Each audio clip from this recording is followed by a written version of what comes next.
আসসালামু আলাইকুম। আশা করি সবাই ভালো আছেন। আলহামদুলিল্লাহ আমিও ভালো আছি। তো আজকে আপনার সাথে শেয়ার করবো আমি এখানে হাতে মেখে ভর্তা বানিয়েছিলাম। তো এখানে ডাল ভর্তা, ডিম ভর্তা ছিল। তো ওইটা শেয়ার করব আমি যেভাবে ভর্তা বানাই।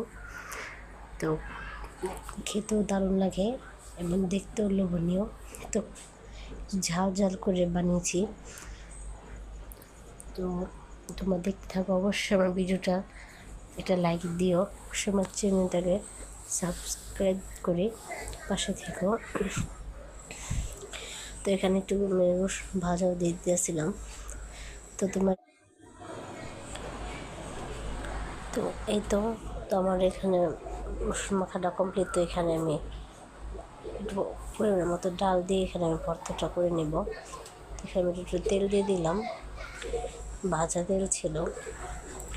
তো এখানে আমি ডিম ভর্তাটা করে নেব। তো অবশ্যই আমার সাপোর্ট করো, আমার পাশে থেকো। তো আল্লাহ হাফেজ।